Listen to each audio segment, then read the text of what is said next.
Hello everybody, welcome back to my channel. So आज हम industrial relations code का part 3 करने जा रहे हैं।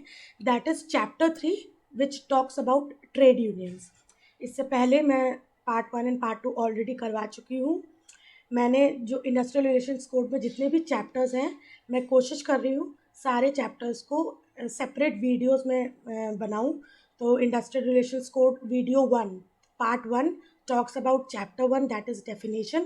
Industrial relations code part 2 talks about chapter 2 which is bipartite forum. तो मैं ऑलरेडी ये दो पार्ट्स बना चुकी हूँ। अगर आप लोगों ने नहीं देखे हैं ये पार्ट तो डिस्क्रिप्शन बॉक्स में मैंने इसका लिंक दिया हुआ है, you can check those part also. तो आज हम पार्ट 3 से स्टार्ट कर रहे हैं, दैट इज़ ट्रेड यूनियन। तो मैं कोशिश करूँगी, अभी तो मैं वीडियो स्टार्ट ही कर रही हूँ, तो मैं कोशिश करूँगी कि ट्रेड यूनियन को एक ही वीडियो में पूरा कंप्लीट करूँ, क्योंकि थोड़ा सा बड़ा चैप्टर है, बड़े ज़्यादा प्रोविजंस हैं। तो अगर बहुत बड़ा हो गया वीडियो तो मैं इसके 2 पार्ट्स ला सकती हूँ। Still I will try my best to cover it in one video. So let's start with trade unions. So chapter 3 section 5 talks about registrar of trade union. The state government by notification appoint a person to be the registrar of trade union. अब इसमें notice करने वाली बात क्या है कि registrar को कौन अपॉइंट कर रहा है? State government. तो ये चीज़ें ही क्वेश्चन से पूछी जाती हैं. The state government appoints a person to be the registrar of trade union and other person as additional registrar of trade union. तो चाहे वो रजिस्ट्रार हो चाहे वो एडिशनल रजिस्ट्रार हो, both or either of them will be appointed by state government. Joint registrar of trade union and deputy registrar of trade union who shall exercise such power and perform such duties of the registrar as the state government by notification specify. तो state government appoint करती है registrar को या additional registrar को या joint या deputy registrar को as and when they require to appoint so, and उनकी ड्यूटीज़ उनकी पावर्स को भी स्पेसिफाई कौन करता है? स्टेट गवर्नमेंट ही करती है. Subject to the provision of any order made by a state government where an additional registrar of trade union or a joint registrar of trade union or a deputy registrar of trade union exercises the power and performs the duties of registrar in an area within a registered office of a trade union is situated. Such additional registrar of trade union or joint registrar or deputy registrar, as the case may be, shall be deemed to be registered in relation to that trade union for the purpose of this code. तो इसका मतलब ये है कि जहाँ पर state government ने अगर एडिशनल रजिस्ट्रार को भी अपॉइंट करा हुआ है, जॉइंट रजिस्ट्रार भी है या डेप्यूटी रजिस्ट्रार भी है, और उनकी ड्यूटीज़ ऑब्वियसली कौन स्पेसिफाई कर रहा है? स्टेट गवर्नमेंट ही स्पेसिफाई कर रही है. तो उनको एज अ रजिस्ट्रार, देखो रजिस्ट्रार सबसे टॉप पोस्ट हो गई, ठीक है, उनके अंडर एडिशनल जॉइंट और डेप्यूटी आ जाएंगे, राइट. लेकिन अगर ये भी हैं तो इनकी ड्यूटीज़ भी एट पार विद रजिस्ट्रार ही होंगी. मतलब आप जो भी पावर अगर ये नहीं है इन प्लेस तो इनको वो राइट दिया गया है कि वो इसकी प्लेस पे वो सारी की सारी पावर को एक्सरसाइज कर पाए, तो उनको माना जाएगा कि वो भी रजिस्ट्रार ही हैं in relation to the trade union और दिस कोड. ये चैप्टर 3 है इंडस्ट्रियल रिलेशंस कोड का, उसके तहत. Section 6 criteria for registration. अभी रजिस्ट्रेशन किसी भी ट्रेड यूनियन का क्यों होगा? सबसे इम्पॉर्टेंट चीज़ यहाँ पर नोट करने वाली ये है कि कोई भी ट्रेड यूनियन है, अगर उसको अपने आप को as a trade union establish करना है, एक ऐसी ट्रेड यूनियन कि वो कलेक्टिव बार्गेनिंग कर सके, अपने वर्कर्स के राइट्स को रिप्रेजेंट कर सके, तो उसको अपने आप को रजिस्टर करवाना ही पड़ेगा. तो अगर कोई भी ट्रेड यूनियन रजिस्टर्ड नहीं है तो वो ट्रेड यूनियन की कैटेगरी में नहीं आएगी. आप उसको लीगली ट्रेड यूनियन नहीं मान सकते, तो आपको पहले रजिस्टर करवाना ही पड़ेगा. और रजिस्ट्रेशन जब हो जाएगा उसके बाद फिर जो रिकग्निशन का जो पूरा प्रोसेस होता है कि ट्रेड यूनियन को रिकग्नाइज करना भी ज़रूरी होता है, तो वो उसके बाद होता है. तो कोई भी ट्रेड यूनियन को सबसे पहले अपने आप को रजिस्टर करवाना ज़रूरी है, देन आफ्टर फिर वो रिकग्निशन के लिए फ़ाइट कर सकती है. अब क्राइटेरिया क्या है, मतलब क्या क्या एलिजिबिलिटी है किसी भी ट्रेड यूनियन की कि वो अपने आप को रजिस्टर करवा सकती है। Any 7 or more members of a trade union may, by subscribing their names to the rules of trade union and by otherwise complying with the provisions of this code with respect to registration, apply registration of the trade union under this code। तो कोई भी उस trade union के कोई भी 7 या उससे ज़्यादा मेंबर्स क्या कर सकते हैं, अपने नाम को स्पेसिफाई सब्सक्राइब करके, मतलब कि रजिस्ट्रेशन के लिए अपने नाम को अप्लाई करके कि ये इतने लोग हैं, 7 लोग हैं जिनका नेम एड्रेस डिटेल्स ये हैं, वो एप्लीकेशन दे रही हैं, अप्लाई कर रही हैं in order to get themselves and their trade union registered. किसको? Obviously to registrar. No trade union of workers shall be registered unless at least 10% of the workers or 100, whichever is less, engaged or employed in the industrial establishment or industry with which it is connected are members of such trade union। अभी ऊपर हमने क्या पढ़ा? ऊपर जो हमने पढ़ा 7 और मोर मेंबर्स, वो किस चीज़ के लिए चाहिए? वो चाहिए रजिस्ट्रेशन की एप्लीकेशन के लिए। जब आप अप्लाई करते हो तब उस एप्लीकेशन में 7 और उससे ज़्यादा मेंबर्स के नाम, सिग्नेचर्स, डिटेल्स वगैरह होनी चाहिए। लेकिन ओवरऑल इन जनरल अगर आपको किसी भी ट्रेड यूनियन को रजिस्टर करवाना है तो ये ध्यान में रखना बहुत ज़रूरी है कि जिस इस्टेब्लिशमेंट में वो ट्रेड यूनियन एक्टिव है उस इस्टेब्लिशमेंट के एटलीस्ट 10% या 100 जो भी कम है, इतने लोग उस ट्रेड यूनियन के मेंबर्स होने चाहिए। ठीक है, अब 10% या 100 का मतलब है सपोज कोई एस्टेब्लिशमेंट है उसमें XYZ नंबर्स ऑफ मेंबर्स हैं जिसका 10% कितना आ रहा है? 90 आ रहा है। तो हम 90 लेंगे, 100 नहीं लेंगे। क्यों? क्योंकि इसमें बोला है 10% और 100 workers whichever is less, इन दोनों में से जो कम होगा हम उसको कंसिडर करेंगे। अगर 10% 110 हो जाता तो हम 100 ले लेते, अगर 10% 100 होगा तो ऑब्वियसली 100 ही लेंगे, उससे कम होगा तो वो लेंगे। इसमें ये बोल रहा है। आई होप आपको ये चीज़ समझ में आएगी, आ रही होगी। एंड ऑल्सो अगर यहाँ पर लिखा होता 10% ऑफ द वर्कर्स और 100 workers whichever is more, तो वहाँ पर हम क्या करते, 10% अगर सपोज 110 है और ये 100 है तो हम लोग फिर इस चीज़ को कंसिडर करते हैं, इसको नहीं करते। लेकिन यहाँ पर क्योंकि लेस लिखा है तो हम लेस वाले को कंसिडर करेंगे।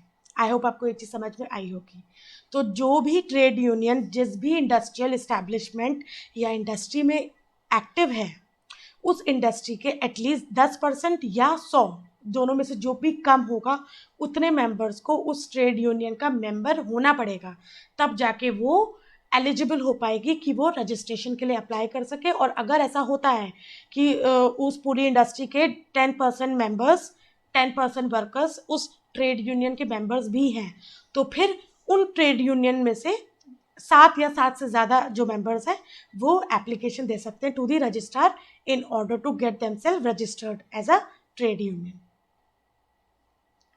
Where an application has been made under subsection 1, subsection 1 कौन सा? ये वाला।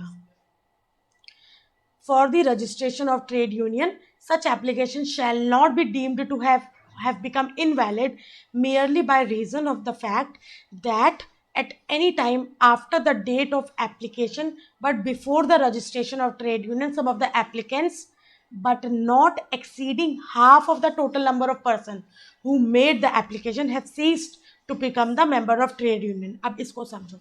सपोज क्या हुआ, 7 या 7 से ज़्यादा लोगों को बोला गया है कि आप अप्लाई करेंगे। जैसे जब रजिस्ट्रेशन होता है, जब रजिस्ट्रेशन के लिए कोई भी ट्रेड यूनियन अप्लाई करती है तो उसको एक एप्लीकेशन देनी पड़ती है। ठीक है, उस एप्लीकेशन में 7 या उससे ज़्यादा लोग क्या करेंगे, अपना नाम वगैरह जो भी डिटेल्स होती हैं उसको, जो भी फॉर्मेट दिया है उस फॉर्मेट में 7 या 7 से ज़्यादा लोगों के सिग्नेचर्स एंड ऑल सब होंगे और वो अप्लाई करेंगे किसको? रजिस्ट्रार को फॉर रजिस्ट्रेशन।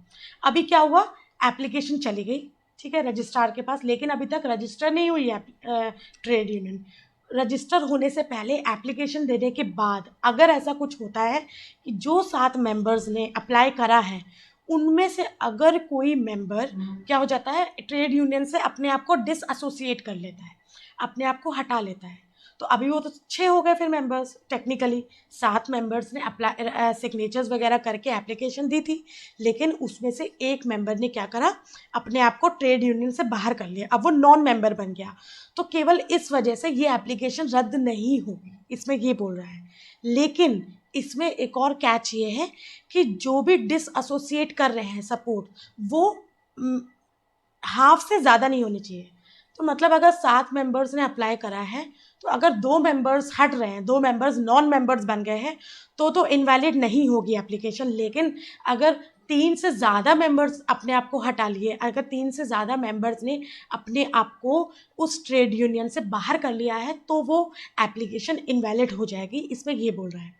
अगर कम लोग ने अपने आप को डिसएसोसिएट किया है, 1 ने 2 ने, तो वो इनवैलिड नहीं होगी, वो एप्लीकेशन मानी जाएगी, उसको कंसीडर करा जाएगा, और जो रजिस्ट्रार है वो एज इट इज़ अपना जो भी काम है उसको रजिस्ट्रेशन जिस प्रोसेस में करना है वो करेगा। लेकिन अगर 7 लोगों ने एप्लीकेशन दी है और एप्लीकेशन देने के बाद ऐसा कुछ होता है जिसकी वजह से 3 या 3 से ज़्यादा, मोर देन हाफ बोल रहा है, तो हम यहाँ पर फ़ोन मान लेते हैं, 4 लोगों ने अपने आप को डिसएसोसिएट कर लिया है, ट्रेड यूनियन के मेंबर्स अब वो नहीं रहे, पहले थे, जब एप्लीकेशन दी थी तब थे, लेकिन एप्लीकेशन देने के बाद वो नहीं रहे members.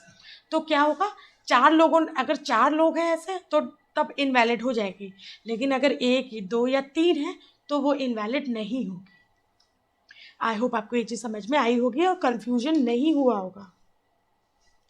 A registered trade union of workers shall at all times continue to have not less than 10% of the workers or 100 workers, whichever is less, subject to the minimum of 7 engaged or employed in an industrial establishment or industry with which it is connected. तो इसमें भी यही बोल रहा है कि registered trade union को हमेशा, क्योंकि अब वो रजिस्टर हो चुकी है ना, तो उसको एक मिनिमम एलिजिबिलिटी, एक मिनिमम क्राइटेरिया फुलफिल करना पड़ेगा उसके मेंबर्स का। अब वो मिनिमम क्राइटेरिया क्या है कि वो ट्रेड यूनियन में जितने भी मेंबर्स हैं, वो मेंबर्स उस इंडस्ट्री, जिस इंडस्ट्री में ये ट्रेड यूनियन एक्टिव है, उस इंडस्ट्री का 10% होना चाहिए या 100 होना चाहिए, विच एवर इज लेस, ठीक है, subject to a minimum of 7, मतलब एटलीस्ट 7 तो होंगे, क्योंकि एप्लीकेशन एंड ऑल उन्होंने दी है, उस वजह से ये बोल रहे हैं कि मिनिमम ऑफ 7 तो होगा। लेकिन ओवरऑल अगर हम बात करें तो ओवरऑल क्राइटेरिया में 10% या 100 उससे कम नहीं हो सकते, 10% या 100 उससे कम नहीं हो सकते। आई होप आपको ये चीज़ समझ में आई होगी। Section 9, registration of trade union and cancellation thereof.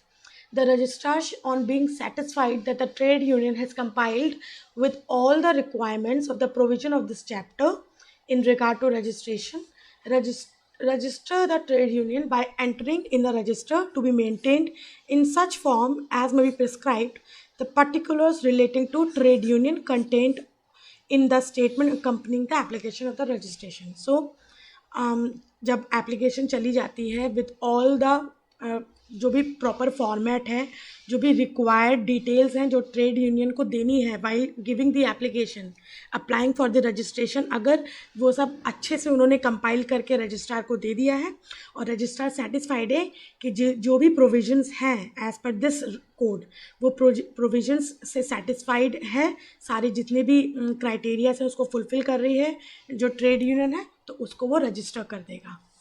Where the registrar makes an order for registration of the trade union, he shall issue a certificate of registration, और उसके बाद रजिस्ट्रेशन का सर्टिफिकेट इशू करेगा registrar to the applicants of trade union, जिन्होंने apply करा था, वो जो 7 लोग थे, 7 और मोर मेंबर्स ने अप्लाई करा था, उनको क्या करेगा, सर्टिफिकेट ऑफ रजिस्ट्रेशन इशू कर देगा, जो उस फॉर्मेट में जो भी प्रिस्क्राइब्ड फॉर्मेट है, which shall be the conclusive evidence that the trade union has been registered, जो कि फाइनल कंक्लूसिव एविडेंस है उस सर्टिफिकेट के बाद। ये सर्टिफिकेट एक कंक्लूसिव एविडेंस है कि जो ट्रेड यूनियन है वो फाइनली रजिस्टर हो चुकी है। If the registrar has issued a certificate of registration to the trade union, He shall enter the name and other particulars of trade union in the register maintained in this behalf in such form as may be prescribed. और after issuing the certificate of registration, registrar क्या करेगा, जो भी registers होते हैं उनमें उस particular trade union के सारे पर्टिकुलर्स जो भी डिटेल्स हैं उसको मेंटेन करेगा, उसको लिखेगा, ताकि वो एक रजिस्टर मेंटेन कर सके प्रॉपरली, उसकी सारी भी जितनी भी डिटेल्स है वो उस पर पूरा राइट डाउन कर देगा. Every trade union registered under the Trade Union Act 1926 having valid registration immediately before the commencement of this code shall be deemed to have been registered under this code. तो इस code से आने से पहले तो trade union act था 1926, ठीक है. अब जो भी ट्रेड यूनियन इस एक्ट के अंडर रजिस्टर हो चुकी है, वैलिड रजिस्ट्रेशन है जिसका, तो वो इस कोड के बाद, जब ये कोड कमेंस हुआ है, जब ये कोड आया है, उसके बाद भी उन ट्रेड यूनियंस को रजिस्टर्ड माना जाएगा. कौन सी ट्रेड यूनियंस? जो इस कोड के आने से पहले ट्रेड यूनियन एक्ट 1926 के अंडर क्या हुई है, रजिस्टर्ड हुई है. Provided that such trade union shall file with the registrar a statement that the constitution of the executives of the trade union is in accordance with this code along with the rules of trade union updated in accordance with section 7. section 7 में सारे rules वगैरह दिए हुए हैं. कौन से rules? सब सी कहीं ना कहीं जो ट्रेड यूनियन है वो एक ऑर्गेनाइजेशन ही है छोटी सी, तो उसके भी उनके डूज एंड डोंट्स होते हैं कि किस तरह से वो काम करेंगे. उनके अगर फंड्स हैं, जो फंड्स इकट्ठा कर रहे हैं उसको कैसे इकट्ठा किया जाएगा, कैसे मैनेज किया जाएगा, जनरल फंड होगा, पॉलिटिकल फंड होगा. तो जितने भी रूल्स एंड रेगुलेशंस हैं उस ट्रेड यूनियन के वो सेक्शन 7 में दिए हुए हैं. तो अगर अब इस कोड के आने के बाद जो भी ट्रेड यूनियन जो ट्रेड यूनियन एक्ट के अंडर रजिस्टर्ड है और आफ्टर दिस कोड, उसको क्या करना पड़ेगा, उसको रजिस्ट्रार को सारी स्टेटमेंट्स, अपना सारा एक पूरा ब्यौरा देना पड़ेगा, ताकि रजिस्ट्रार सेटिस्फाई हो सके कि उनका जो रजिस्ट्रेशन है वो वैलिड है, और इस कोड के अंदर फिर उसको as a registered trade union माना जाएगा. The certificate of registration of a trade union may be withdrawn or cancelled by registrar. अब सर्टिफिकेट ऑफ रजिस्ट्रेशन को या तो कैंसिल भी कर सकता है रजिस्ट्रार, या विड्रॉ भी कर सकता है, वापस भी ले सकता है. कैसे? On the application of trade union verified in such manner as may be prescribed, और on the information received by him regarding the contravention by the trade union of the provision of this code or the rules made thereunder or its constitution of rules, or if he is satisfied that the members in the trade union falls below 10% of the total workers or 100 whichever is less. अब जो registrar है वो trade union का जो registration है वो या तो विड्रॉ कर सकता है या वो कैंसिल कर सकता है. विड्रॉ कैसे कर सकता है, क्या पता उसको ट्रेड यूनियन, जो वेरीफाइड ट्रेड यूनियन है, उसकी एप्लीकेशन अगर मिले कि उनको अपना रजिस्ट्रेशन वापस लेना है, तो उस एप्लीकेशन पे वो ये मूव कर सकता है, या उसको ऐसा लगे, उसको कोई इन्फॉर्मेशन ऐसे मिले किसको, रजिस्ट्रार को, कि ट्रेड यूनियन क्या कर रही है, जो भी उसके प्रोविजंस हैं वो इस कोड, इंडस्ट्रियल रिलेशंस कोड के अगेंस्ट है, मतलब ट्रेड यूनियन इन कोड के अगेंस्ट काम कर रही है. जितने भी provisions as related to trade union इस कोड में दिए हैं, तो जो वो पर्टिकुलर ट्रेड यूनियन उसके अगेंस्ट कोई काम कर रही है, उनके रूल्स अगेंस्ट है इस कोड के, या अगर रजिस्ट्रार सेटिस्फाइड है कि ट्रेड यूनियन के जो मेंबर्स हैं वो 10% से नीचे गिर चुके हैं, मतलब जो भी क्राइटेरिया था या तो 10% होनी चाहिए या 100 होनी चाहिए, विच एवर इज लेस, तो ये क्राइटेरिया अब फुलफिल नहीं कर रही है ट्रेड यूनियन, तो भी क्या होगा, उनका जो सर्टिफिकेट है वो कैंसिल भी हो सकता है या विड्रॉ किया जा सकता है. Provided that not less than 60 days previous notice in writing specifying the grounds on which it is proposed to cancel the registration of trade union shall be given by the registrar to the trade union.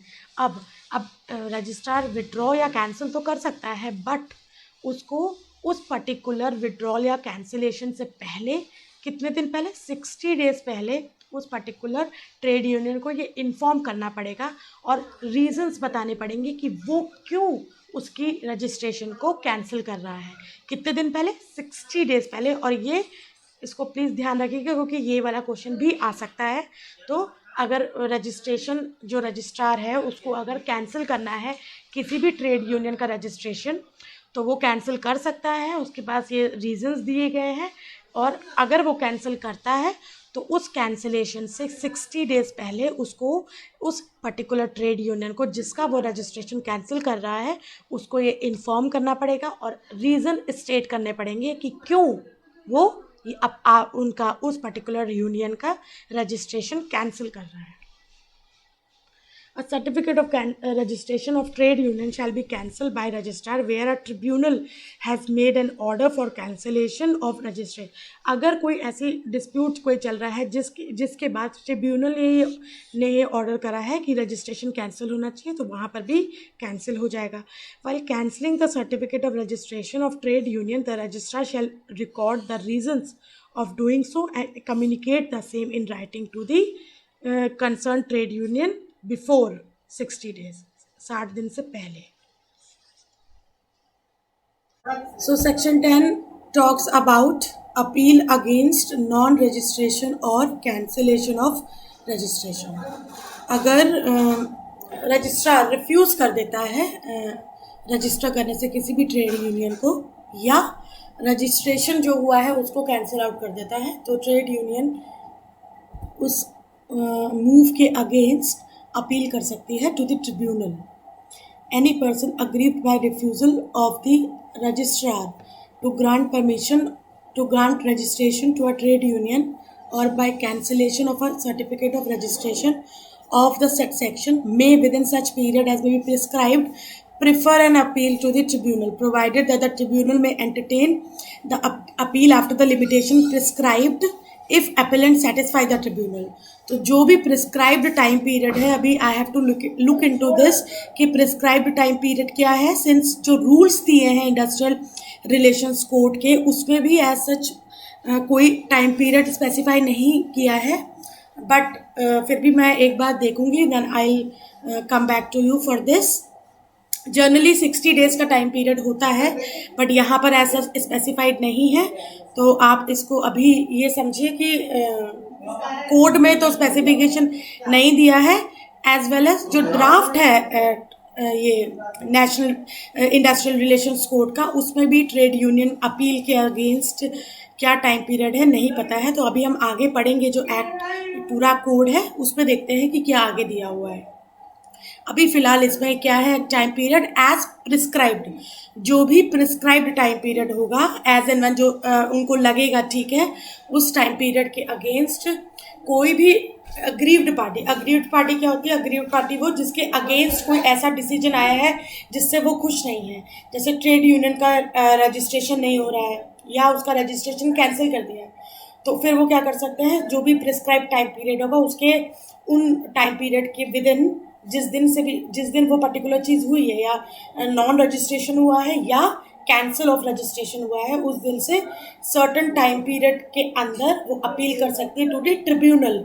And अगर tribunal को लगता है कि उस time period के बाहर, मतलब suppose let से 60 डेज़ का टाइम पीरियड था और 60 डेज़ के बाद अपील गई है टू द ट्रिब्यूनल, तो ट्रिब्यूनल 60 डेज़ के बाद की अपील को भी एंटरटेन कर सकती है अगर उसको ये लगता है, अगर वो सेटिस्फाई हो जाती है कि जो डिले हुआ है वो कोई वैलिड रीज़न की वजह से हुआ है। The tribunal may, after giving parties concerned an opportunity of being heard, dismiss the appeal, pass an order directing the registrar to register the trade union and to issue a certificate of registration, or set aside the order of cancellation of certificate of registration as the case may be, and forward the copy of such order to the registrar। अब tribunal क्या कर सकती है, पहले दोनों parties को सुनेगी। कौन सी दोनों parties? Registrar as well as trade union. तो वो चाहे तो जो ऑर्डर है उसको डिसमिस कर सकती है और रजिस्ट्रार को ये बोल सकती है कि वापस से वो उनका कैंसिलेशन हटा दे, मतलब जो कैंसिलेशन किया था उसको सेट असाइड करे, दोबारा से रजिस्टर करे, जो भी सर्टिफिकेट ऑफ रजिस्ट्रेशन है वो इशू करे, जो भी उनको लगता है ट्रिब्यूनल को उस समय ठीक, वो वैसा ऑर्डर दे सकती है। Section 11, communication to trade union and change in its registration particulars. All communication and notices to the registered trade union shall be sent in such manner as may be prescribed to the address of the head office of the trade union as entered in the register maintained by the registrar. तो जो भी notices होंगे, जो भी communication होना है to the trade union, वो कहाँ होगा? To the हेड ऑफिस, जहाँ भी उस ट्रेड यूनियन का हेड ऑफिस है उस एड्रेस पे वो कम्युनिकेशन होगा, और वो एड्रेस ऑब्वियसली जो रजिस्टर मेंटेन किया गया है बाय द रजिस्ट्रार उसमें होना चाहिए. The trade union shall inform the registrar if the member of the trade union falls below 10% of the total worker or 100 of workers, whichever is less. अगर जो भी set minimum eligibility है, जैसे कि 10% या 100 में से कोई जो लेस है, जो कम है, उतने मेंबर्स ट्रेड यूनियन के मेंबर्स होने चाहिए. जो भी इंडस्ट्री, जिस इंडस्ट्री में वो ट्रेड यूनियन एक्टिव है, उस इंडस्ट्री के कम से कम 10% या 100 वर्कर्स उस ट्रेड यूनियन के मेंबर्स होने चाहिए. लेकिन अगर ऐसा नहीं होता है, किसी भी टाइम में अगर जो मेंबर्स हैं ट्रेड यूनियन के वो फॉल करते हैं, वो 10% से कम हो जाते हैं, तो फिर वो चीज़ उसको ट्रेड यूनियन को, रजिस्ट्रार को इन्फॉर्म करनी पड़ेगी. The trade union shall inform the registrar of any change in the particulars given by it in its application for registration and its constitution of rules. और इन दोनों के अलावा जब रजिस्ट्रेशन होता है, जब रजिस्ट्रेशन के लिए अप्लाई किया जाता है, तो उसमें जो भी डिटेल्स दी गई हैं, चाहे वो मेंबर से रिलेटेड डिटेल्स हों या उस ट्रेड यूनियन के जो रूल्स हैं उनसे रिलेटेड डिटेल्स हों, अगर किसी भी पर्टिकुलर में कोई भी चेंज होता है, वो सारे के सारे चेंज को रजिस्ट्रार को कम्युनिकेट करना, इन्फॉर्म करना बेहद ज़रूरी है. Section 12, incorporation of a registered trade union. Every registered trade union shall be a body corporate by the name under which it is registered, shall have perpetual succession and a common seal with a power to acquire and hold movable and immovable property and to contract and shall by the said name sue and be sued. तो इसका मतलब है जब registered हो जाती है कोई भी ट्रेड यूनियन, तो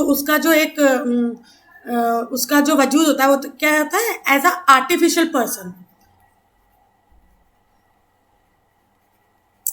आर्टिफिशियल पर्सन मतलब फिर आप रजिस्टर्ड ट्रेड यूनियन अपने नाम के थ्रू कुछ भी कर सकती है. मतलब कोई प्रॉपर्टी अगर अक्वायर करनी हो तो उसको अक्वायर कर सकती है. उस पर्टिकुलर ट्रेड यूनियन का जो भी नाम होगा उस नाम से वो कुछ भी कर सकती है. ऐसा नहीं है कि जैसे कि एक कंपनी होती है, अगर आपको पता होगा, जैसे एक कंपनी एक आर्टिफिशियल पर्सन बन जाती है after being incorporated as under companies act as a company, तो उसके बाद वो एक आर्टिफिशियल पर्सन बन जाती है. उसको हम केवल उस कंपनी को ही सू कर सकते हैं, या वो कंपनी अपने नेम से किसी और को सू कर सकती है. In the same manner registered trade union भी एक आर्टिफिशियल पर्सन बन जाती है, which have a perpetual succession, common seal, जिसके पास पावर है कि वो इमूवेबल प्रॉपर्टी अपने नाम के अगेंस्ट अक्वायर कर सकती है, किसी कॉन्ट्रैक्ट में एंटर हो सकती है bye it's name itself. I hope आपको ये चीज समझ में आई होगी. Section 14, recognition of negotiating union और नेगोशिएटिंग काउंसिल. अब यहाँ पर हम पढ़ रहे हैं रिकॉग्निशन. कोई भी ट्रेड यूनियन को रिकॉग्नाइज होने के लिए पहले रजिस्टर होना जरूरी होता है. कोई भी ट्रेड यूनियन हो उसको पहले रजिस्ट्रेशन अपना करवाना होता है. उसके बाद फिर हम सोचते हैं कि मतलब वो रिकॉग्नाइज होगी कि नहीं होगी. बहुत क्राइटेरिया होता है रिकॉग्निशन का, उसको हम पढ़ेंगे. और यहाँ पर ये चीज़ न्यू ऐड हुई है इस कोड में, जिसको बोला गया है नेगोशिएटिंग यूनियन और नेगोशिएटिंग काउंसिल. अभी क्या होता है इसको हम पढ़ते हैं. They shall be a negotiating union और council as the case may be in an industrial establishment having registered trade union for negotiating with the employer of industrial establishment. अब recognition क्या होता है इसको पहले समझो. See, अगर ट्रेड यूनियन वो रजिस्टर हो चुकी है, रिकॉग्नाइज नहीं हुई है, तो इसका मतलब होता है कि फॉर्मली अपने जो वर्कर्स हैं उनको एक पर्टिकुलर प्लेटफॉर्म पे रिप्रेजेंट नहीं कर सकती है, एक होल सोल कलेक्टिव एजेंट नहीं बन सकती है, अपने वर्कर्स के जो भी नीड्स हैं उनके अगेंस्ट वो नेगोशिएट नहीं कर सकती है इन अ फॉर्मल मैनर, जो हम लीगल बोलते हैं ना कि लीगली नहीं कर सकती है। अदरवाइज तो वो स्ट्राइक वगैरह कर सकती है कि अगर कुछ गलत हो रहा है नहीं, लेकिन जब एक रिकॉग्नाइज्ड ट्रेड यूनियन ऐसा करती है तो उसकी बात को इम्पोर्टेंस दी जाती है कहीं ना कहीं, क्योंकि वो रिकॉग्नाइज हो चुकी है, सर्टन क्राइटेरियाज को फुलफिल करके वो उस पोजीशन पे पहुंची है, वो एक सोल एजेंट बन जाती है, कलेक्टिव बार्गेनिंग एजेंट बन जाती है, और फिर बड़े प्लेटफॉर्म पे भी वो अपने वर्कर्स को, अपनी जो इंडस्ट्री है उस इंडस्ट्री को क्या कर सकती है, रिप्रेजेंट कर सकती है। तो ये सारी चीज़ें केवल एक रजिस्टर्ड ट्रेड यूनियन नहीं कर सकती, उसको रिकॉग्नाइज जब तक नहीं होगी तब तक नहीं कर पाएगी, तो उसको रजिस्ट्रेशन के बाद अपने आप को रिकॉग्निशन के लिए भी अप्लाई करना पड़ेगा, तब जाके वो एक रिकॉग्नाइज्ड ट्रेड यूनियन बन पाएगी। और सिंस ये कोड एक नया कोड है तो यहाँ पर दो चीज़ें सामने आई हैं, which is negotiating union as well as negotiating council. There shall be a negotiating union or negotiating council as the case may be in an industrial establishment having registered trade union। और वो क्यों होगा, ताकि वो negotiate कर सके with the employer of the industrial establishment on the matters which are prescribed। जो भी related matters है, अब वो matters क्या होंगे, employment से related होंगे obviously, employment and non employment से रिलेटेड होंगे, वेजेस हो गए, वर्किंग कंडीशंस हो गई, या उनके जो भी सपोज फिजिकल जो प्रीमाइसेस होता है उस पर्टिकुलर इंडस्ट्री का, उसमें क्या सेफ्टी मेजर्स होने चाहिए, हेल्थ मेजर्स होने चाहिए, वेलफेयर मेजर्स होने चाहिए, उससे रिलेटेड बार्गेन कर सकते हैं, नेगोशिएट कर सकते हैं। तो बेसिकली जो नेगोशिएटिंग यूनियन या काउंसिल, उनका काम क्या होगा, वो जो वर्कर्स हैं उनकी सिचुएशन को, चाहे वो फिजिकल सिचुएशन हो, चाहे वो इमोशनल सोशल सिचुएशन हो, उसको अपलिफ्ट करने के लिए जितने भी मेजर्स लेने पड़ते हैं वो लेती हैं। जैसे कि सपोज अगर मैं बहुत सिंपली आप बताऊं, जैसे कि वेजेस हो गए, वेजेस बढ़ाने हैं, या सपोज कोई एक पर्टिकुलर वर्कर है, उसको गलती से या किसी गलत वे में, मतलब आउट ऑफ द बॉक्स जाके एम्प्लॉयर ने क्या करा है, डिसमिस कर दिया है, टर्मिनेट कर दिया है, तो वो रॉन्ग डिसमिसल के अगेंस्ट उसको ये राइट है कि वो कहीं ना कहीं आवाज़ उठा सकती है। अगर उस पर्टिकुलर फैक्ट्री में वेलफेयर मेजर्स ढंग के नहीं हैं, रूल्स को फॉलो नहीं करा जा रहा है, तो वहाँ पर वो बोल सकते हैं।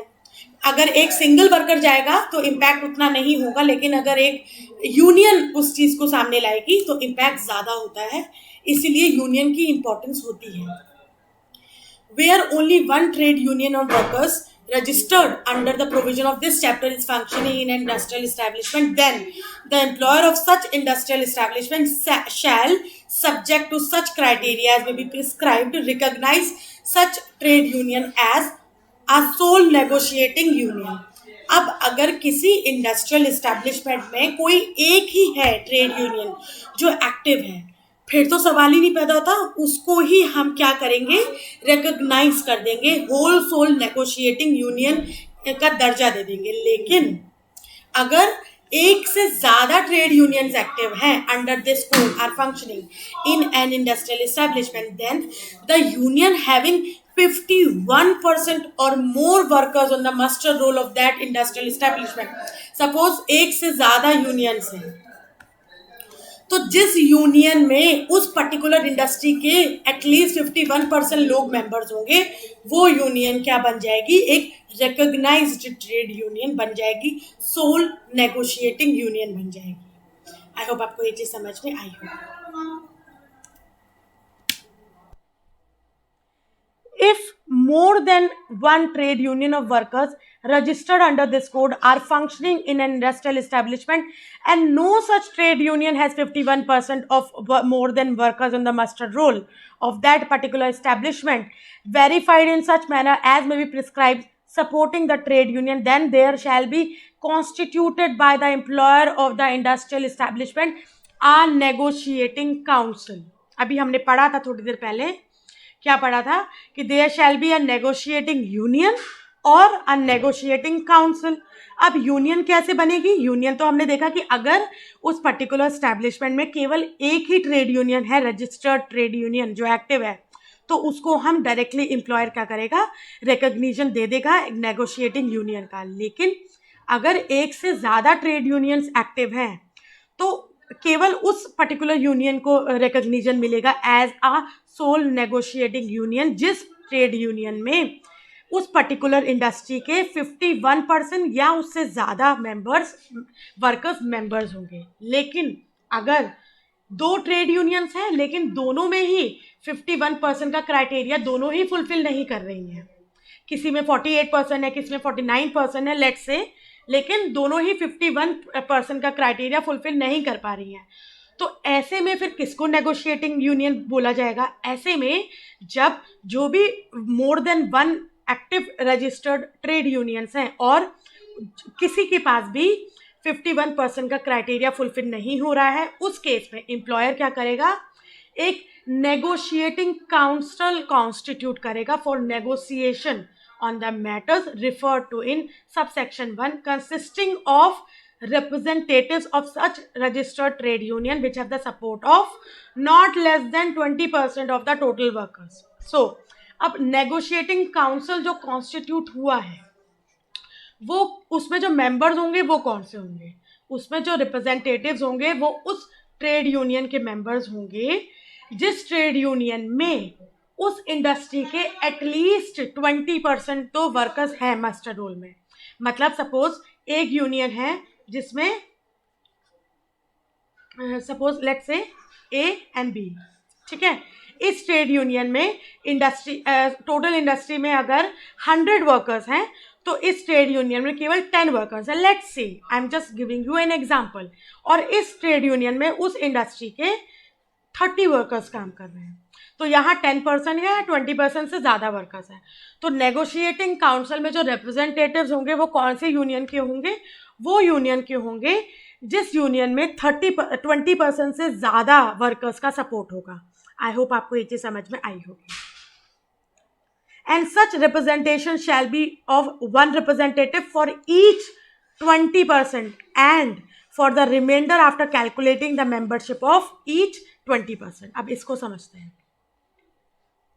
इसमें लिखा है there shall be constituted by employer of the industrial establishment or negotiating council for negotiation on the matters referred to in subsection 1, consisting of representatives of such trade union, such registered trade union which have a support of not less than, मतलब कम से कम 20% का members का support होना चाहिए of the total workers on muster roll of that particular industrial establishment so verified, and such representation shall be of one representative for each 20%.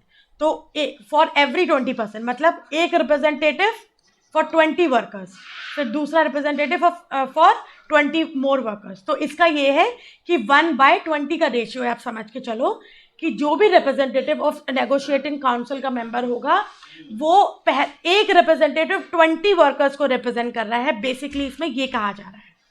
I hope आपको ये चीज समझ में आई होगी। And for the reminder after calculating the membership on each 20%, ठीक है। आपको ये चीज़ मतलब कंफ्यूजन नहीं होगा कि जो नेगोशिएटिंग काउंसिल के जो मेंबर्स हैं वो कौन सी यूनियन से होंगे जिसको एटलीस्ट 20% वर्कर्स का सपोर्ट होगा, और हर एक मेंबर जो होगा वो 20 वर्कर्स को रिप्रेजेंट कर रहा होगा। 1/20 का रेशियो होगा इसमें। Where any negotiation on the matters referred to in subsection 1 is held between employer and negotiating council constituted under subsection 4, consequent upon such negotiation, any agreement is said to be reached if it is aggrieved by the majority of representatives of trade union in such negotiating council. अब negotiation council जो होगा, suppose वो किसी बात पे negotiation कर रहा है विद द एम्प्लॉयर, ठीक है। लेट्स से नेगोशिएटिंग काउंसिल में 10 मेंबर्स हैं, तो जिस बात पे अगर हाफ से ज़्यादा मेंबर्स अग्री होंगे तो वो डिसीजन माना जाएगा। सपोज एम्प्लॉयर एक चीज़ बोल रहा है कि ऐसा होना चाहिए और उस चीज़ पे 5 से 6 वर्कर्स ने अग्री कर दिया है, तो वो चीज़ मानी जाएगी कि हाँ डिसीजन ले चुके हैं। ठीक है, ऐसे में डिसीजन कैसे आएगा इसमें ये समझो। नेगोशिएशन काउंसिल में जब नेगोशिएशन होगा विद द एम्प्लॉयर, तो कैसे पता चलेगा कि हाँ agreement as set to be reached on a particular decision, एक अग्रीमेंट हो चुका है। जब वो अग्रीमेंट में अग्री करने वालों की संख्या हाफ से ज़्यादा होगी, majority if it is agreed by the majority of representatives of the trade union, तो उस काउंसिल के अगर सपोज 10 मेंबर्स हैं तो 6 मेंबर्स अगर उस पर्टिकुलर डिसीजन को मान रहे हैं तो माना जाएगा कि वो डिसीजन हम लोग we have reached up to that decision. ठीक है, एनी रिकॉग्निशन अंडर सबसेक्शन 2 और सबसेक्शन 3 और the negotiating council constituted under subsection 4 shall be valid for 3 years। और वो जो डिसीजन होगा एनी रिकॉग्निशन वो कब तक होगा, 3 years तक वैलिड होगा। From the date of recognition or constitution or such further period not exceeding 5 years in total as may be mutually decided by the employer and the trade union as the case may be। अच्छा, इसका मतलब ये है it's not about decision, it's about the recognition. जो भी recognition मिला है एक पर्टिकुलर ट्रेड यूनियन को, चाहे वो नेगोशिएटिंग यूनियन हो चाहे वो नेगोशिएटिंग काउंसिल हो, तो वो उस रिकॉग्निशन का जो उसका जो टेन्योर होगा 3 साल का होगा। मतलब अगर 2020 में किसी यूनियन को रिकॉग्नाइज किया गया है in the form of either negotiating council और नेगोशिएटिंग यूनियन, तो एक टाइम पे वो 3 साल तक उस पर्टिकुलर स्टेटस में रह सकती है। Shall be valid for 3 years from the date of such negotiation और कॉन्स्टिट्यूशन और such further period not exceeding 5 years। Minimum of 3 years तो रहेगी, लेकिन अगर किसी कारण से 3 साल के बाद भी अगर उसको रहना है या ऐसा कुछ है कि 3 साल तक अगर वो है, उसके बाद फिर सपोज लेट्स से कि दोबारा से रिकॉग्निशन का पूरा मैटर आता है, तो अगर ऐसा नहीं होता है 3 साल का जो टाइम पीरियड दिया है वो इसलिए दिया है कि सपोज एक ट्रेड यूनियन है वो रिकॉग्नाइज होती है, उसको 3 साल तक वो स्टेटस मिल गया। लेट्स से इस 3 सालों में एक दूसरी ट्रेड यूनियन एक्टिव होगी लेट्स से, तो अब इस समय फिर क्या है, हमारे पास 2 ट्रेड यूनियंस है, तो 3 साल तक तो इसको स्टेटस मिल चुका है। आफ्टर 3 years अब किसको रिकॉग्निशन मिले, तो उस समय के लिए 3 साल का टाइम पीरियड है कि 3 साल के बाद अगर कोई ऐसी ट्रेड यूनियन एक्टिव होती है तो फिर वो पूरा का पूरा क्राइटेरिया फुलफिल जो करेगा उसको दोबारा से रिकॉग्नाइज्ड ट्रेड यूनियन का स्टेटस मिल जाएगा। और ये 3 साल को अगर बढ़ाना है, अगर फॉर एनी मैटर कोई भी अगर अनफोर्सीन सर्कमस्टांसिस की वजह से 3 साल का पीरियड बढ़ा रहे हैं, तो वो मैक्स टू मैक्स 5 years का पीरियड हो सकता है, उससे ज़्यादा नहीं हो सकता। तो एक बार में अगर ट्रेड यूनियन का को रिकॉग्निशन का स्टेटस मिल गया है तो वो 3 साल तक तो वैलिड रहेगा, लेकिन ऐसा कुछ होता है तो उसका जो स्टेटस है वो आगे 2 साल और एक्सीड कर सकता है, उसके बाद नहीं करेगा। The facility to be provided by industrial establishment to a negotiating union or council shall be such as may be prescribed। I hope आपको ये चीज़ समझ में आई होगी। Object of general fund, composition of separate fund and membership fee. अब जो trade union है उसमें 2 फंड्स रेज होते हैं या कॉन्स्टिट्यूट होते हैं, एक है जनरल फंड, एक है पॉलिटिकल फंड, जिसको हम स्पेशल फंड भी बोलते हैं। स्पेशल फंड इसलिए क्योंकि वो पर्टिकुलर स्पेशल एक्टिविटीज़ के लिए ही हम उसको खर्च कर सकते हैं, और वो पर्टिकुलर जो स्पेशल एक्टिविटीज़ है वो ज़्यादातर पॉलिटिक्स से रिलेटेड होती हैं, इसलिए उसको पॉलिटिकल फंड भी बोला जाता है। The general fund of a registered trade union shall not be spent on any object other than such objects as may be prescribed। A registered trade union may constitute a separate fund from the contribution separately levied for or more made to that fund from which payment may be made for promotion of civic and political interest of its members in furtherance of such objects as may be prescribed। अब journal fund जो होगा वो किसके लिए use होगा, जैसे कि जो भी सपोज जो मेंबर्स हैं उनका अगर कोई जो एग्जीक्यूटिव्स हैं, जैसे कि एक ट्रेड यूनियन होती है, उसका कोई सेक्रेटरी हो सकते हैं, प्रेसिडेंट हो सकते हैं, एक पर्टिकुलर पोजीशन, ऑफिस बेयरर्स, तो उनकी सैलरी के लिए यूज़ हो सकता है। जो मेंबर्स हैं उनकी लेट्स से कुछ पेंशन्स वगैरह हैं तो उनके लिए यूज़ हो सकता है, या ऐसा कुछ काम जो मेंबर्स से रिलेटेड हो, उनके अपलिफ्टमेंट के लिए अगर यूज़ करना हो तो वो कर सकते हैं। लेकिन अगर पॉलिटिकल फंड की बात आए तो पॉलिटिकल फंड केवल किसके लिए यूज़ होगा? सपोज कोई अगर ट्रेड यूनियन का कोई भी मेंबर पॉलिटिक्स में खड़ा हो रहा है, किसी पोस्ट के लिए खड़ा हो रहा है, तो उस उस पर्टिकुलर मैटर के लिए लेट्स से पैम्पलेट्स अगर छपवाने होते हैं तो प्रमोशन के लिए उस पर यूज़ हो सकता है, या बहुत सारी मीटिंग्स जो पॉलिटिक्स से रिलेटेड, बेसिकली उस पर्टिकुलर जो पॉलिटिक्स है उससे रिलेटेड अगर मीटिंग्स करनी है, जो भी हो रहा है, लेट्स से कोई मेंबर है वो कोई पोस्ट के लिए खड़ा हो रहा है तो उसके कन्वेंसिंग के लिए यूज़ हो सकता है, पैम्पलेट्स वगैरह के लिए यूज़ हो सकता है, एंड जो भी मीटिंग्स वगैरह है उसके लिए यूज़ हो सकता है। जो भी जब आप एज अ कैंडिडेट अपने आप को रजिस्टर करवाते हो किसी भी पोस्ट के लिए तो आपको कुछ एक एज अ सिक्योरिटी कुछ अमाउंट सबमिट करना पड़ता है, तो उसके लिए वो पॉलिटिकल फंड यूज़ होगा। तो बेसिकली जनरल फंड क्या है? ऐसी चीज़ें जो पॉलिटिक्स के लिए यूज़ ना हो रही हो।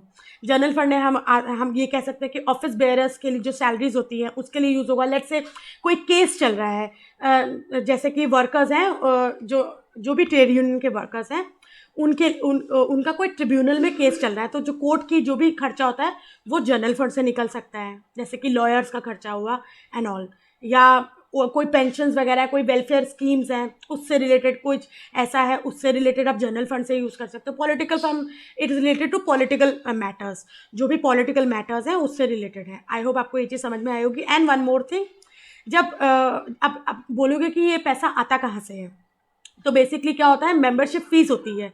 जो भी ट्रेड यूनियन का मेंबर बनना चाहता है उसको एक फ़ीस देनी पड़ती है, तो वो फीस जो होती है कहीं ना कहीं यही फंड्स में यूज़ होती है। लेकिन इसमें एक और कैच ये है कि पॉलिटिकल फंड के लिए आप सब्सक्रिप्शन आप कंपेल नहीं कर सकते हो।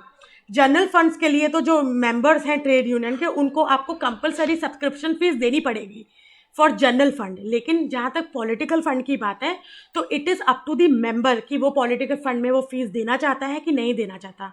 तो आप पॉलिटिकल फंड के लिए कंपलसरी नहीं है, आप किसी भी जो ट्रेड यूनियन का मेंबर है उसको आप कंपेल नहीं कर सकते कि वो कंट्रीब्यूट करे पॉलिटिकल फंड के लिए। उसको जनरल फंड के लिए कंट्रीब्यूट करना पड़ेगा, that is mandatory, but not for political fund. तो ये क्वेश्चन कभी कभी आता है तो इसको इसलिए मैंने बताया। No member shall be compelled, यही चीज़ जो मैंने अभी आपको बताई यहाँ पर लिखी हुई है, to contribute to fund constituted under subsection 2 as political fund. और हाँ, इस पर एक इम्पॉर्टेंट बात यह है कि जो भी मेंबर उस पर्टिकुलर पॉलिटिकल फंड में अगर कॉन्ट्रीब्यूट नहीं करना चाहता है तो उसके साथ डिस्क्रिमिनेशन नहीं होगा। सपोज एक मेंबर ने करा है फंड में कॉन्ट्रीब्यूट, एक ने नहीं करा है, तो जिसने करा है उसको स्पेशल कुछ ट्रीटमेंट मिले, जिसने नहीं करा उसको कुछ अलग से ट्रीट करा जाए, तो ये नहीं चलेगा। ट्रीटमेंट दोनों को इक्वली मिलना है। जो भी फैसिलिटीज़ उस मेंबर को मिल रही है जो पॉलिटिकल फंड में कंट्रीब्यूट कर रहा है तो उसको भी मिलनी चाहिए जो पॉलिटिकल फंड में कंट्रीब्यूट नहीं कर रहा है। आई होप आपको इतना समझ में आया होगा। एक तो कंपेल नहीं करना है कंट्रीब्यूट करने के लिए पॉलिटिकल फंड में, और दूसरा अगर किसी ने नहीं दिया है तो उसके साथ कोई डिसएडवांटेज, कोई ऐसा डिस्क्रिमिनेशन नहीं करना है। Rights of minor to membership of trade union. Any person who has attained the age of 14 years and is employed in a non-hazardous industry may become a member of registered trade union subject to any rules of trade union and may subject to aforesaid enjoy all the rights of the member and execute all instruments. तो जिसकी as at least 14 years होगी और वो non hazardous industry में employed होगा। Why non hazardous industry? क्योंकि hazardous industry में 14 साल, हजार्डस इंडस्ट्री में 14 साल के लोग भी एम्प्लॉय नहीं होते। बच्चों को जो यंगस्टर्स होते हैं उनको अलाउड नहीं होता है काम करना। तो एक तो वो 14 ईयर्स का है और वो नॉन हजार्डस इंडस्ट्री में काम कर रहा है, तो वो ट्रेड यूनियन का मेंबर बन सकता है। लेकिन अगर उसको ऑफिस बेयरर बनना पड़ेगा तो उसके लिए उसको 18 ईयर्स का एज दिया हुआ है।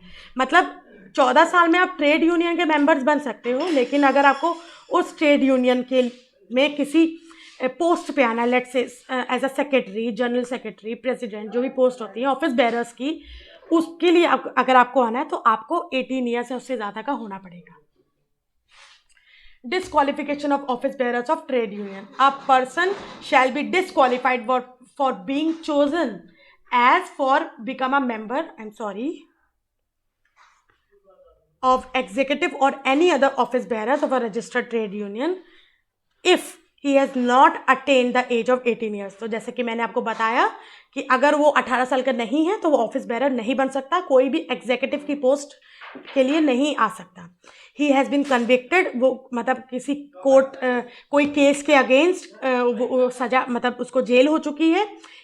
एक तो वो सज़ा काट रहा है वो अलग बात है, लेकिन अगर उसको जेल हुई भी है तो जब वो जेल से छूटा था उसके बाद उसको एटलीस्ट 5 ईयर्स का गैप होगा, तब जाके आफ्टर 5 ईयर्स सपोज कोई एक पर्सन है जिसको कोई भी केस के अगेंस्ट जिसको जेल हुआ, ठीक है, 2020 में उसको जेल हुआ, अब 2026 आ गया है, तो 2026 it's a time of 5 years. तो जिस दिन वो जेल से छूटा उस दिन से 5 साल तक वो ऑफिस बेरर नहीं बन सकता। 5 साल के बाद वो क्या बन सकता है, ऑफिस बेरर की पोस्ट के लिए अप्लाई कर सकता है। इसमें ये बोला जा रहा है the tribunal has directed that he shall be disqualified for being chosen, और ऐसा कोई पर्सन जिसको बाय ट्रिब्यूनल ही डिस्क्वालीफाई किया गया है, उसको बोला गया है कि he can not become a office bearer of a trade union, तो फिर वो ऑफिस बेरर नहीं बन सकता। No member of the council of ministers or person holding an office of profit, तो कोई अगर काउंसिल ऑफ मिनिस्टर्स का मेंबर है या ऐसा कोई ऑफिस ऑफ प्रॉफिट, कोई गवर्नमेंट जॉब पे ऑलरेडी है, कोई जॉब कर रहा है तो ऑफिस ऑफ प्रॉफिट होल्ड कर रहा है, तो फिर वो उस पर्टिकुलर ट्रेड यूनियन का ऑफिस बेरर नहीं बन सकता। Adjudication of disputes of trade union. Section 22. Where a dispute arises between one trade union and another, one or more workers who are members of trade union and the trade union regarding registration, administration or management or election of office bearers of the trade union, or one or more workers who are refused admission as a member of the trade union. मतलब अगर कोई dispute arise होता है, एक trade union, 2 trade unions के बीच में dispute arise हो रहा है, या एक से ज़्यादा वर्कर्स और वो ट्रेड यूनियन जिसके वो मेंबर्स हैं उनके बीच में डिस्प्यूट अराइज हो गया है, किससे रिलेटेड, कि मतलब कोई ऑफिस बेरर्स के जो इलेक्शंस होते हैं, एग्जीक्यूटिव्स के जो इलेक्शंस होते हैं, या ट्रेड यूनियन से रिलेटेड एडमिनिस्ट्रेशन या मैनेजमेंट से रिलेटेड कोई ऐसा डिफरेंसेस ऑफ ओपिनियन है और उसके चलते कोई डिस्प्यूट अराइज हो गया है, या किसी वर्कर को रिफ्यूज़ कर दिया गया है कि वो ट्रेड यूनियन का मेंबर नहीं बन सकता, उस मुद्दे पे कोई डिस्प्यूट अराइज हो गया है, ऐसे केस में where a dispute is in respect of trade union which is a federation of trade union or an office bearer authorized in this behalf by the trade union, an application may be made in such manner as may be prescribed to the tribunal having jurisdiction over the area where the registered office of the trade union or trade unions is located for adjudication of such dispute। तो देखो, जहाँ पर dispute इन matter से related arise हुआ है and अगर वो trade union एक फेडरेशन है और उसका और ऑफिस बेयरर के बीच में कोई डिस्प्यूट अराइज हुआ है, तो इन चारों केसेस में जो ट्रिब्यूनल है उस किसके पास जाएगी एप्लीकेशन, उस ट्रिब्यूनल के पास जाएगी, जो ट्रिब्यूनल किस एरिया में उसका ज्यूरिसडिक्शन जो होगा उस एरिया में होगा। लेट्स से ये पर्टिकुलर एरिया और यहाँ पर हेड ऑफिस है किसका, उस पर्टिकुलर ट्रेड यूनियन का, जो भी ट्रेड यूनियन डिस्प्यूट की पार्टी है, चाहे वो एक ट्रेड यूनियन है या 2 ट्रेड यूनियन है, तो अगर सपोज 2 ट्रेड यूनियंस हैं और उनके हेड ऑफिसेज हैं, तो उस हेड ऑफिस जिस भी कोर्ट के अंडर आता होगा, क्या होता है, जो कोर्ट्स होती हैं उनका एक ज्यूरिसडिक्शन तय होता है। ज्यूरिसडिक्शन का मतलब होता है एक बाउंड्री, कि इस एरिया में जितने भी क्राइम्स होंगे उसको देखने का, सुनने का हक इस पर्टिकुलर कोर्ट का है। इस एरिया के बाहर जो क्राइम होगा या कोई भी ऑफेंस होगा उसको सुनने और देखने का हक किसी और कोर्ट का होगा। तो इसमें बोल रहा है कि वो ट्रिब्यूनल के पास केस जाएगा, कौन सा केस, ये जो 4 पॉइंट्स दिए हैं इससे रिलेटेड जो केस है, किस ट्रिब्यूनल के पास जाएगा, जिस एरिया में उस पर्टिकुलर ट्रेड यूनियन या ट्रेड यूनियंस, अगर दो ट्रेड यूनियन के बीच में है तो उसका अगर हेड ऑफिस है तो उस हेड ऑफिस जिस एरिया में, वहाँ की जो कोर्ट होगी, वहाँ की जो ट्रिब्यूनल होगी, वो ट्रिब्यूनल के पास ये पर्टिकुलर केस जाएगा. No civil court other than the tribunal shall have the power to entertain any suit or any.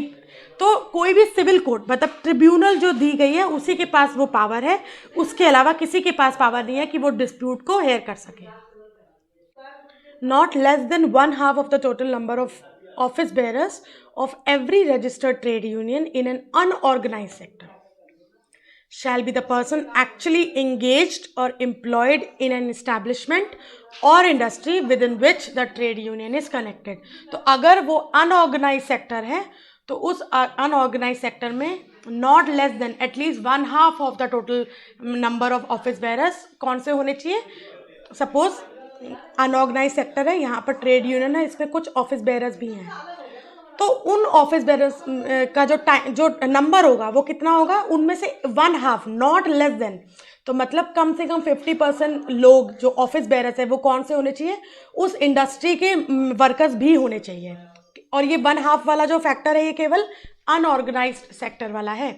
Provided that the appropriate government may by special or general order declare that the provision of this section shall not apply to any trade union or class of trade union specified in the order. तो appropriate government चाहे तो special or general order के through वो ये बोल सकती है कि ये प्रोविजन पर्टिकुलर ट्रेड यूनियन में अप्लाई नहीं भी हो सकता. All office bearers of a registered trade union except not more than 1/3 of the total number of office bearers or 5, whichever is less, shall be the person actually engaged or employed in the establishment or industry with which the trade union is connected. अभी ये जो है ये normal sector है. Not unorganised sector का क्या था, not less than 1/2. ठीक है. और अदरवाइज जो जितने भी ऑफिस बेरर्स हैं वो उनमें से नॉट मोर देन 1/3. तो मतलब एटलीस्ट ज़्यादा से ज़्यादा 1/3 या और 5, विच एवर इज लेस. ठीक है. कौन होंगे, ऑफिस बेरर्स होंगे जो उस इंडस्ट्री में काम करते हैं. लेट्स से 10 है ऑफिस बेरर्स, जो ट्रेड यूनियन है उसमें 10 लोग हैं जो ऑफिस बेरर्स हैं. ठीक है, जो ऑफिस में काम करते हैं. तो उन 10 में से 1/3 या 5 1/3 या 5, नॉट मोर देन का मतलब होता है ज़्यादा से ज़्यादा 1/3. ठीक है, इससे ऊपर नहीं होना चाहिए. तो नॉट मोर देन 1/3 या 5, इन दोनों में से जो लेस होगा उतने मेंबर्स तो एटलीस्ट उस पर्टिकुलर इंडस्ट्री में काम करने वाले बंदे होने चाहिए जो कि ऑफिस बेरर्स हैं. और ये criteria other than the unorganised sector है, क्योंकि अनऑर्गेनाइज सेक्टर के लिए क्या है, not less than 1/2 of the total number of office bearers. और ये मैं इसलिए कह रही हूँ, मतलब बहुत इंपॉर्टेंट ये इसलिए है क्योंकि ये क्वेश्चंस पूछे जाते हैं. अनऑर्गेनाइज सेक्टर बच्चे कभी कभी स्किप कर जाते हैं और डायरेक्ट आपको दिखता है 1/2 दिखता है या 1/3 और 5 दिखता है. तो ये ध्यान रखना, अगर अनऑर्गेनाइज सेक्टर की बात करेंगे तो 1/2 वाला क्राइटेरिया आएगा, लेकिन अदरवाइज नॉट मोर देन 1/3 और 5, which ever is less shall be the person actually engage. तो जो ऑफिस बेरर्स हैं वो एक्चुअली उस पर्टिकुलर इंडस्ट्री में काम करने वाले वर्कर्स भी होने चाहिए. Change of name, amalgamation of or notice of change and its effect. Any registered trade union may, with the consent of not less than 2/3 of the total number of members. तो मतलब अगर किसी भी particular जो registered trade union है उसको अगर अपना नाम चेंज करना है तो उस नाम चेंज के लिए उसको उस पर्टिकुलर ट्रेड यूनियन में कम से कम 2/3 मेंबर्स की जो एक कहीं ना कहीं वोट, कंसेंट, हामी लेनी ज़रूरी है, तभी वो उसको चेंज कर सकते हैं, to change its name. I hope आपको ये चीज़ समझ में आई होगी. सपोज XYZ एक ट्रेड यूनियन का नाम है, इसको ABC करना है. तो इस ABC करने के लिए, आई एम सो सॉरी, इस ABC करने के लिए जितने भी मेंबर्स हैं उस ट्रेड यूनियन में उसका एटलीस्ट 2/3 मेंबर हाँ बोलेगा, तभी जाके नेम चेंज होगा. any two or more registered trade union may be amalgamated in such manner as may be prescribed. amalgamation का मतलब होता है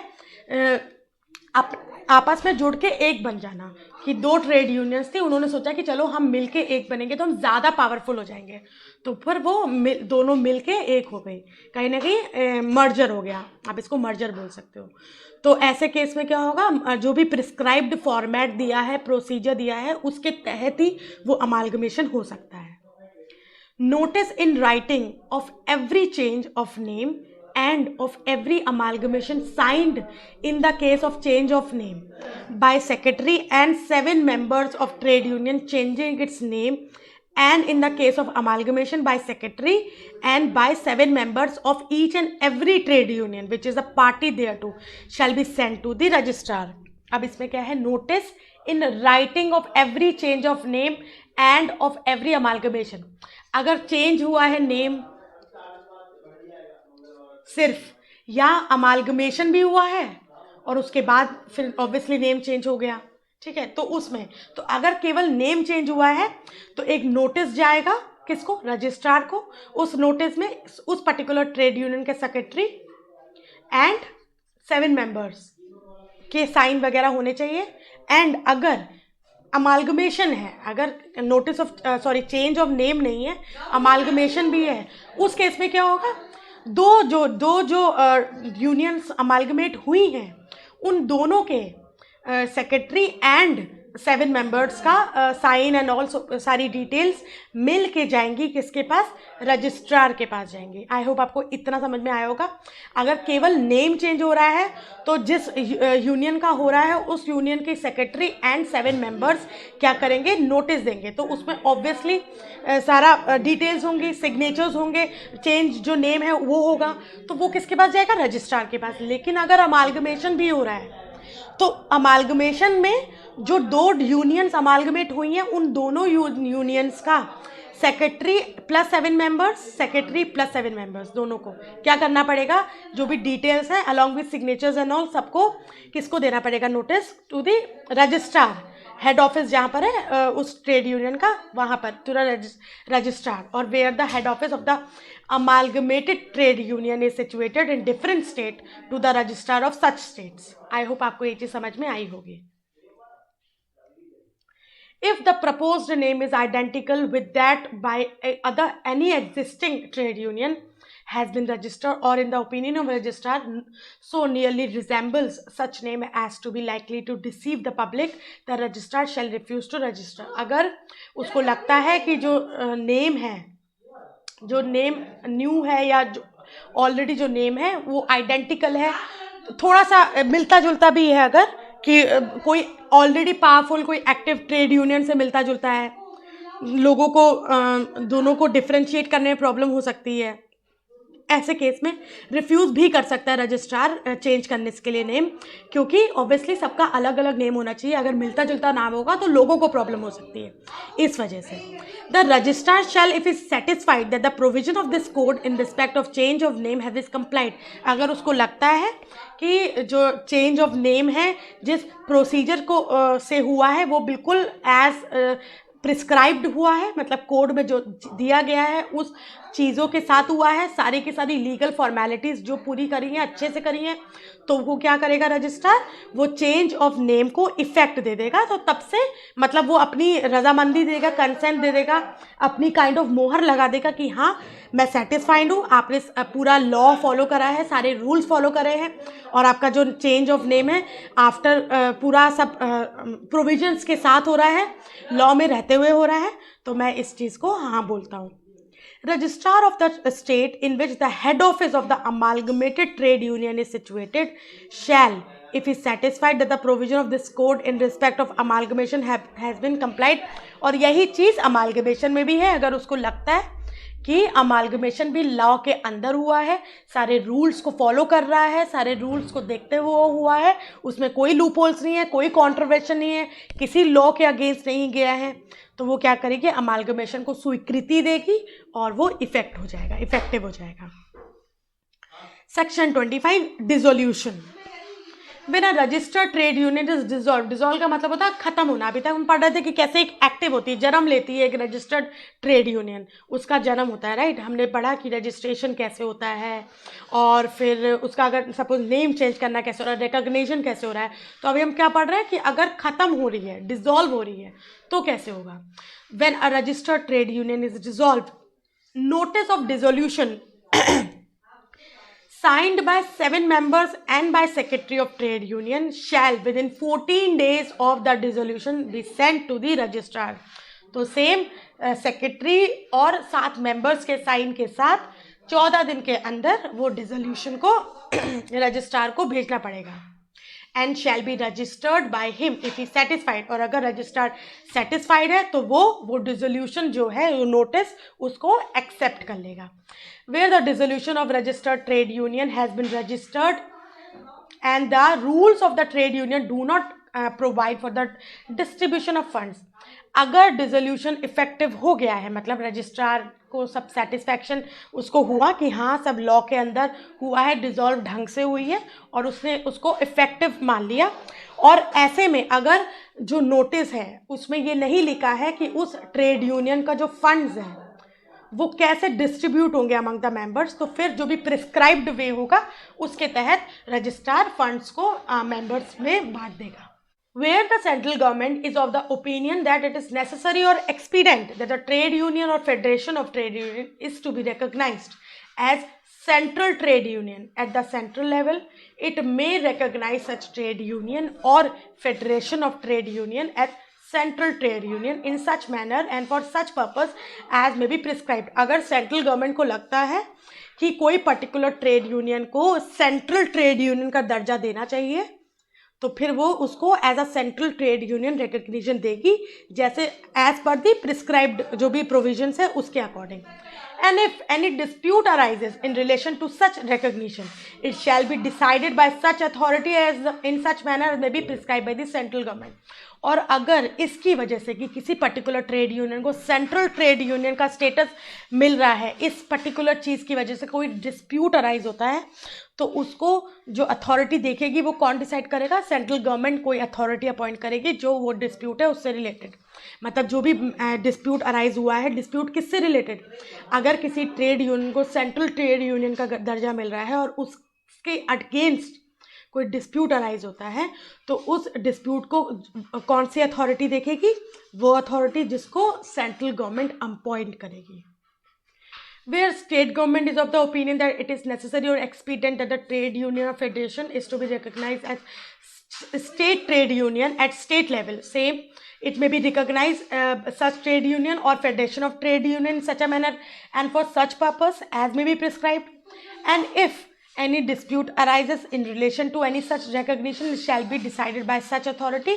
बिल्कुल सेम है, अगर कोई स्टेट को लगता है कि वो जो ट्रेड यूनियन है, किसी ट्रेड यूनियन को स्टेट लेवल का दर्जा मिलना चाहिए, तो वो उसको रिकग्नाइज कर सकती एज स्टेट ट्रेड यूनियन, लेकिन अगर उसके अगेंस्ट कोई डिस्प्यूट अराइज होता है तो फिर स्टेट गवर्नमेंट ही कोई अथॉरिटी अपॉइंट करेगी ताकि वो डिस्प्यूट को देख सके। आई होप आपको ये चीज़ समझ में आई होगी। And this was the end of part 3। मैं 4th पार्ट लेके बिल्कुल जल्दी आऊँगी, जिसमें स्टैंडिंग ऑर्डर्स के बारे में हम पढ़ेंगे, चैप्टर 4 स्टैंडिंग ऑर्डर्स।